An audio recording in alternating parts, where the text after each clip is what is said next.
जय जय श्री राधे मित्रों, जय जय श्री राधे। मैं महेश पाठक श्रीधाम वृंदावन से आपकी सेवा में।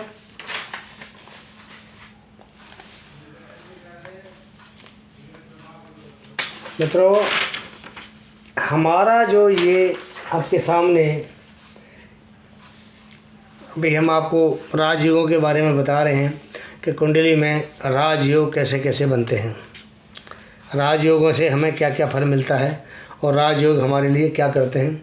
तो हम आपको राजयोगों की आजकल ये अध्याय चल रहा है हमारा, इसमें जो अभी हम आपको बताने वाले हैं ये है सुनफा योग क्या होता है। सुनफा योग क्या होता है।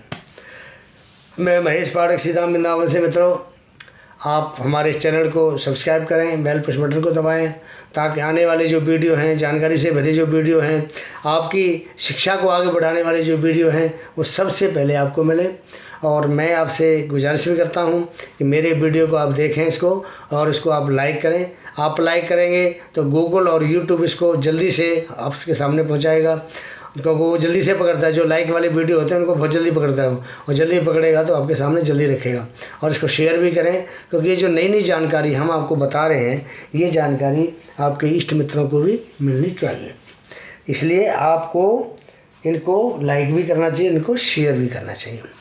तो अभी हमारा जो विषय है वो है सुनफा योग। तो सुनफा योग जो है ये राजयोग की श्रेणी में आता है। ये सब हमारे राजयोग हैं, इनको हम राजयोग कहते हैं। सब राजयोग हैं, राजयोग की श्रेणी में आते हैं। अब आपको बताते हैं कि सुनफा योग का आता है। हमारे हिसाब से ये भाग्यवान योग होता है। सुनफा योग का मतलब होता है भाग्यवान योग। हमारे वीडियो को आप अंत तक जरूर देखें, क्योंकि ये वीडियो आपको हर चीज़ के बारे में बताएगा कि सुनफा योग में राजयोग कैसे बनता है और किस किस तरीके से जातक को वो लाभ देता है। तो सबसे पहले हम आपको ये बताते हैं कि जिसकी जन्म कुंडली में सूर्य को छोड़ करके और कोई ग्रह चंद्रमा से दूसरे स्थान पर हो, कोई भी ग्रह बैठा हो चंद्रमा से दूसरे स्थान पे, तो ये सुनफा योग होता है। और ये योग भाग्यवान योग कहते हैं, इसको भाग्यवान योग होता है।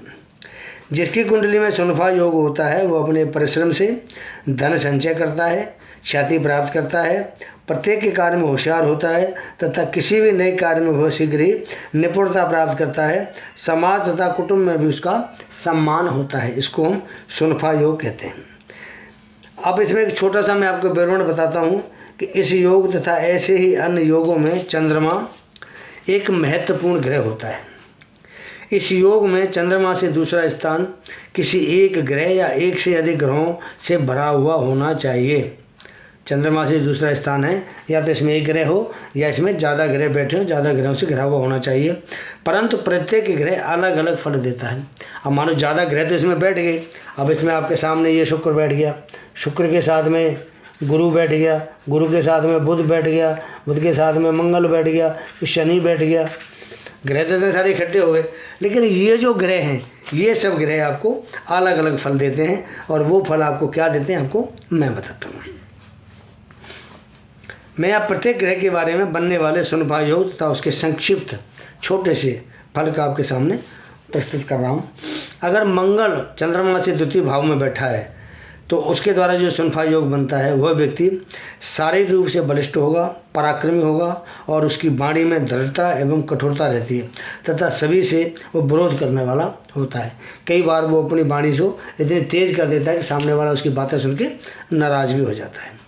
अगर बुध से सुनफा योग बन रहा है, चंद्रमा से द्वितीय भाव में अगर बुध बैठा है और उससे अगर सुनफा योग बनता है तो जातक संगीत, चित्रादि कलाओं में रुचि रखने वाला होता है। ऐसा व्यक्ति पूर्णतः धार्मिक एवं सामाजिक रूढ़ियों को मानने वाला, काव्य करने वाला तथा उसमें रुचि, काव्य जैसे कविता करते हैं, कविता करने वाला और उसमें रुचि रखने वाला होता है। बुद्धिमान, सुंदर तथा सबका हित करने वाला होता है। अगर बुध से सुनफा योग बनता है तब। अगर बृहस्पति चंद्रमा से द्वितीय भाव में बैठा हो तो उससे जो सुनफा योग बनता है उसके बारे में मैं आपको बता रहा हूँ। जिसकी कुंडली में बृहस्पति के द्वारा सुनफा योग अर्थात चंद्रमा से दूसरे स्थान में अगर बृहस्पति होता है तो योग बनता है। तो ऐसा जो जातक होता है एक से अधिक विद्याओं में रुचि रखता है तथा उसमें पारंगत होता है, अपनी विद्या के द्वारा प्रवीण होता है तथा कृषि कार्य में भी रुचि रखने वाला होता है। ऐसा व्यक्ति सद्गुणी, संपन्न, धनी तथा अच्छे परिवार वाला होता है। अगर चंद्रमा से बृहस्पति द्वितीय भाव में हो और बृहस्पति से सुनफा योग बनता हो तब ये परिणाम होता है। अगर चंद्रमा से द्वितीय भाव में शुक्र बैठा है, शुक्र बैठने वाला है तो शुक्र से क्या योग बनता है बताता हूँ। शुक्र के द्वारा सुनफा योग बनने पर वह सुंदर स्त्री का स्वामी होता है, उसका स्वयं का गृह होता है तथा घर की सजावट को वह प्राथमिकता देता है, मतलब घर की सजावट में वो सबसे अग्रणी रहता है। घर को सजाएगा, संवारेगा, साफ करेगा, ऐसा वो कार्य करता है। वाहन सुख से पूर्ण रूप से प्राप्त होता है तथा राज वर्ग में भी वो शीघ्र ही उन्नति करता है। चतुर, कामी और सुंदर स्त्रियों से प्रेम करने वाला होता है। अगर चंद्रमा से द्वितीय भाव में शनि महाराज बैठे हों तो शनि महाराज आपको क्या परिणाम देंगे, मैं आपको इसके बारे में बताता हूँ। जिसकी कुंडली में शनि के द्वारा सुनफा योग बनता है वह जातक बुद्धिमान होता है तथा ग्राम का मुखिया या नगर पालिका का सदस्य होता है। जीवन में उसे धन की कमी या कभी कुछ चिंता नहीं होती है। राजनीति में ऐसा व्यक्ति पटु होता है तथा कार्य संपन्न न होने तक वह अपने मन की बात किसी से नहीं कहता। उसका व्यवहार सौम्य होने पर भी वह भेदपूर्ण तथा मलिन आचार से युक्त होता है। मतलब अगर शनि से सुनफा योग बनेगा तो ये थोड़ा सा जो शुभ ग्रहण से बनने वाले सुनफा योग से थोड़ा सा इसमें फर्क पड़ जाता है। तो मित्रों, ये जो मैंने आपको अभी बताया कि सुनफा योग क्या क्या परिणाम होता है, शनि से सुनफा का जो परिणाम होता है वो व्यक्ति बुद्धिमान होता है, शहर देहात में पूजनीय होता है, धनी होता है पर अपने कार्य को गुप्त रखने वाला परंतु मलिन होता है। तो ये मैंने आपको जितने भी सुनफा योग होते हैं आपको सबके बारे में बता दिया मैंने। मित्रों, मैं महेश पाठक श्रीधाम वृंदावन से आप लोगों की सेवा में कि जो राजयोग का मैंने ये चैनल बनाया हुआ है, अभी ये वीडियो बना रहे हैं राजयोग के, आपको कैसे लगते हैं तो आप अपनी राय हमें अवश्य दें। और मैं आपसे उम्मीद करता हूं कि मेरे वीडियो को आप देखें, देखने के बाद आप इसको शेयर भी करेंगे और इसको आप जो है लाइक भी करेंगे।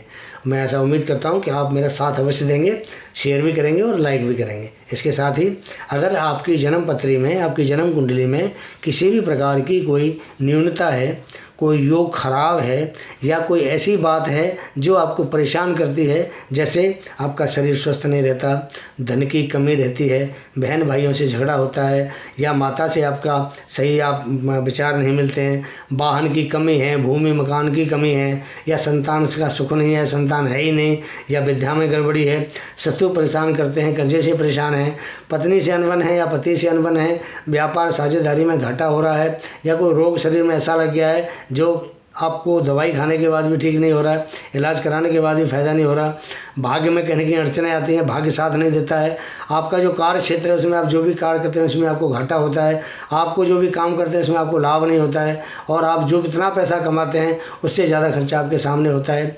क्या आप विदेश भी जाना चाहते हैं? अब विदेश जाना चाहते हैं तो उसमें भी आपको अड़चनें आती हैं। इन सब बातों का हम आपको सटीक विवरण देंगे, सटीक उपाय बताएंगे ताकि इन समस्याओं से आपको निजात मिले, इन समस्याओं से आपको छुटकारा मिले।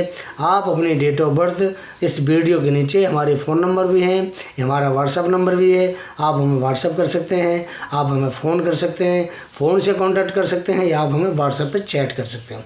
मित्रों, अगर आपकी कोई समस्या है आप हमें भेजें, समस्या का 100% समाधान आपको अवश्य ही मिलेगा। इसके साथ ही मैं महेश पाठक श्रीधाम वृंदावन से जय जय श्री राधे, जय जय श्री कृष्ण।